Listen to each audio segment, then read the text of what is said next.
আমার প্রিয় মায়েরা বোনেরা, আপনাদের জন্য একটা হাদিস বলে শেষ করব। বিশ্বনবী বলেন, আমার মায়েরা খেয়াল করে শুনুন, বিশ্বনবী আপনাদের উদ্দেশ্য করে বলেন, আল মারআতু ইযা সাল্লাত খামসাহা ওয়া সামাত শাহরাহা হাফিজাত ফুরুজাহা আতাআত বা'লাহা ফালতাদখুল মিন আইয়ি আবওয়াবিল জান্নাতি শাআত। বিশ্বনবী বলেন, ও রমণীরা, ও নারীরা, যে সমস্ত নারী এই চারটা কাজ করবে, এই চারটা কাজের গ্যারান্টি দিবে, তাদেরকে জান্নাতের 8টা দরজার গ্যারান্টি দেয়া হবে। কি চারটা কাজ? 1 নম্বর, আল মারআতু ইযা সাল্লাত খামসাহা, যে নারী 5 ওয়াক্ত নামাজ পড়ে। কি করে? জেলা স্টেডিয়ামে অবস্থানরত আমার নারীরা বোনেরা, বিশ্বনবী আপনাদেরকে 4টা কাজের কথা বলেছেন, খুব বেশি না। 4টা করলে 8 জান্নাতের দরজা সব খোলা। কোনটা দিয়ে যাবেন? যেটা দিয়ে মনে চায়। 1 নম্বর, 5 ওয়াক্ত নামাজ। আমার বোনেরা জোহরের নামাজ পড়তে পড়তে এটা আসরে নিয়ে যায়, আসর পড়তে পড়তে এটা মাগরিবে নিয়ে যায়। এরকম আসরা নাই? লালমনিরহাটে হয়তো নাই। আমার বোনেরা এটা করবেন না। ইন্নাস সালাতা কানাত আলাল মুমিনিনা কিতাবাম মাওকুতা, সময় মতো পড়বেন। সামাত শাহরা, রমাদানের রোজাগুলো রাখবেন। হাফিজাত ফুরুজাহা, যে নারী তার চরিত্রকে হেফাজত করে, তার প্রাইভেট হেফাজত করে, তার লজ্জাস্থান হেফাজত করে। ও মায়েরা, আপনার এই গর্ভ যে কত দামি আপনি জানেন না। আপনার এই গর্ভ থেকে জন্মাবে আগামীর সালাহুদ্দিন আল আইয়ুবী। আপনার গর্ভ থেকেই জন্মাবে ইমাম আল মাহদি আল মুনতাজার। আপনার পেট থেকে জন্মাবে আবু সাইদের মতো বীর সৈনিক। আপনার পেট থেকে জন্মাবে মুগ্ধের মতো বীর মুজাহিদ। আপনি জানেন না কে আসবে আপনার পেট থেকে। সময়টাকে কাজে লাগান, ইসলামকে বুঝেন, মানেন, আমাদের ইসলামিক লেকচারগুলো শোনেন। আমরা যে বার্তাগুলো, ইনস্ট্রাকশনগুলো, দিক নির্দেশনাগুলো আপনাদের খেদমতে রাখি, এগুলো মেনে চলুন। আপনিই পারেন আপনার ঘরটাকে জান্নাতের টুকরা বানাতে।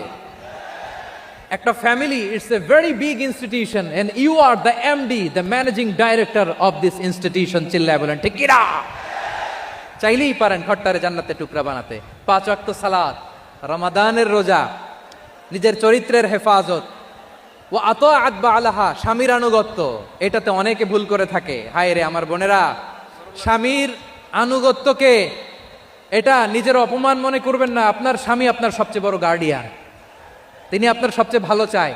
নারী কখনো গার্ডিয়ানশিপের বাইরে থাকতে পারে না। হয় আপনি বাবার গার্ডিয়ানশিপের ভেতরে, বাপ না থাকলে ভাই আপনার গার্ডিয়ান, ভাই না থাকলে চাচা গার্ডিয়ান, বিয়ের পরে আপনার স্বামী আপনার গার্ডিয়ান। শরিয়া সম্মত স্বামীর আদেশগুলো আপনি মেনে চলবেন, কিন্তু শরিয়া বিরুদ্ধ কোনো আদেশ মানতে আপনি বাধ্য নয়। আওয়াজ করে বলুন সবাই ঠিক কিনা? এই 4টা কাজ যদি কোনো নারী করে, বিশ্বনবী বলেন জান্নাতের 8টা দরজা খোলা। তোমার যেটা দিয়ে মনে চায় সেটা দিয়ে জান্নাতে তুমি এন্ট্রি নিতে পারবা। বিশ্বনবী সাল্লাল্লাহু আলাইহি ওয়াসাল্লামের স্ত্রীর নাম ছিল আয়েশা রাদিয়াল্লাহু তাআলা আনহা, আবু বকর রাদিয়াল্লাহু তাআলা আনহুর মেয়ে। আবু বকর রাদিয়াল্লাহু তাআলা আনহুর আরেক মেয়ের নাম হচ্ছে আসমা। দুজনই আবু বকর রাদিয়াল্লাহু তাআলা আনহুর মেয়ে। আসমা আর আয়েশা দুজন বোন, এক মায়ের না, বাবা এক, মা দুজন। আয়েশা রাদিয়াল্লাহু তাআলা আনহার মায়ের নাম উম্মে রুমান, আর আসমা রাদিয়াল্লাহু তাআলা আনহার মায়ের নাম কুতাইলা বিনতে আব্দুল উজ্জা। আবু বকর রাদিয়াল্লাহু তাআলা আনহু 4টা বিয়ে করেছিলেন। তো একই ঘটনা ঘটেছে এই ফ্যামিলিতে। আসমা ইসলাম ধর্ম গ্রহণ করে মুসলিমা, কিন্তু তার মা কুতাইলা মুশরিকা। আই রিপিট, বোঝার জন্য আমি আবারও বলি, আসমা রাদিয়াল্লাহু তাআলা আনহা মুসলিমা, আর আসমার মা কুতাইলা মুশরিকা। তার মানে মেয়ে মুসলিম, মা অমুসলিম। ভেজাল আছে না নাই? কিন্তু কুতাইলা আর ধৈর্য ধারণ করতে পারে না। নার ছেড়া ধন, কলিজার টুকরা ধন, কলিজার টুকরা সন্তান। আসমারে দেখতে বড্ড মন চায়। সাইয়েদনা আসমা রাদিয়াল্লাহু তাআলা আনহা মক্কা থেকে হিজরত করে মদিনায় চলে গেলেন হুদাইবিয়ার পর। যখন মক্কা মদিনার ট্রাফিক স্বাভাবিক হলো, মক্কার লোক মদিনায় যায়, মদিনার লোক মক্কায় আসে। কুতাইলা কলিজার টুকরা সন্তান আসমারে দেখার জন্য কিছু উপহার নিয়ে বিশাল মরুপথ পাড়ি দিয়ে মক্কা থেকে মদিনায় যায়। সুবহানাল্লাহ বলেন। এখন মা আসছে মেয়ের সাথে দেখা করতে, মেয়ে তো আর দেখা দেয় না। মেয়ে ভাবছে আমার মা তো মুশরিকা, অপবিত্রা, তার সাথে কি দেখা দেয়া যাবে? বিশ্বনবীর দরবারে চলে গেলেন। সুবহানাল্লাহ বলেন। কি সৌভাগ্যবান ছিল তারা। মাসলা জানার দরকার হলেই নবীর দরবারে চলে যেত। ঘরে বউয়ের সাথে ঝগড়া হলে নবীর দরবারে চলে যেত। অনেক সাহাবী বলে আমার পেটে ক্ষুধা লাগলো আমি নবীর কাছে চলে যেতাম। কারণ নবীর চেহারার দিকে তাকালেই আমার পেটের ক্ষুধা মিটে যেত। সাইয়েদনা আসমা রাদিয়াল্লাহু তাআলা আনহা বিশ্বনবীর কাছে চলে গেলেন, যে বললেন, ইয়া রাসূলুল্লাহ, হে ইয়া হাবিবাল্লাহ, ইন্না উম্মি কাদিমাতুন ইলাইয়া ওয়া হিয়া রাগিবা। আমার মা মক্কা থেকে অনেক দূর মরুর পথ পাড়ি দিয়ে উপহার সামগ্রী নিয়ে মদিনায় আমার সাথে দেখা করতে এসেছে গো নবী। আমার জানতে বড্ড ইচ্ছে হয় আমি আমার মুশরিকা মায়ের সাথে একটু দেখা করতে পারবো কিনা। আফা আসিলুহা, আগে যেমনি আমি আমার মায়ের সাথে ভালো আচরণ করতাম, যেমনি আমি আমার মায়ের সাথে সদাচরণ করতাম গো নবী, এখন আমি মুসলিমা, মা মুশরিকা, এখনো কি আগের মতো সদাচরণ করতে পারবো নাকি? বিশ্বনবী বললেন, নাম সিলিহা, হ্যাঁ রে আসমা, অবশ্যই অবশ্যই, আগে ঠিক যেমন তুমি তোমার মায়ের সাথে ভালো আচরণ করতে, এখনো তেমনি আগের মতো ভালো আচরণ করবা। আওয়াজ করে পড়েন সুবহানাল্লাহ।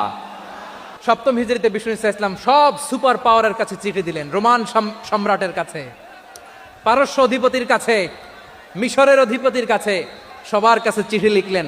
চিঠির ভাষা ছিল এরকম, মিন মুহাম্মাদিন রাসূলিল্লাহ ইলা মুকাওকিস আযীমিল কিবত, মুহাম্মদ রাসূলুল্লাহর পক্ষ থেকে মিশরের বাদশার কাছে, আসলিম তাসলাম, ইসলাম মানো শান্তিতে থাকবা, সালামুন আলা মান ইত্তাবা আল হুদা, শান্তি তার জন্য যে হেদায়েতের অনুসরণ করে। সুবহানাল্লাহ পড়েন। তো এই চিঠি অনেকে ভালোভাবে রিসিভ করেছে, অনেকে এই চিঠি পাওয়ার পরে নবীর কাছে আবার ইন রিটার্ন উপহার পাঠিয়েছে। কি পাঠিয়েছে? উপহার। মিশরের বাদশাহ মুকাওকিস তিনি বিশ্বনবীকে বিশাল এক উপহারের ডালি পাঠিয়েছেন। মিশরের বাদশাহ মুকাওকিস ছিলেন ধর্মে খ্রিস্টান। লালমনিরহাটের ভাইরা আওয়াজ করে বলেন, মিশরের বাদশাহ ধর্মে কি ছিল? খ্রিস্টান। কি উপহার দিয়েছিল আমার নবীকে? শুনতে মনে চায়? 1000 স্বর্ণ মুদ্রা। 1000 স্বর্ণ মুদ্রা। 2টা খ্রিস্টান দাসী, একজনের নাম মারিয়া বিনতে শামউন আল কিবতিয়া, আরেকজনের নাম সিরিন বিনতে শামউন আল কিবতিয়া। একজন খ্রিস্টান দাস 20 থান কাপড় জামা বানানোর জন্য, আমরা নবী যেন সেলাই করে জামা বানাতে পারে এজন্য 20 থান কাপড়, 20 থান ফাইন গার্মেন্ট। সুবহানাল্লাহ পড়বেন না?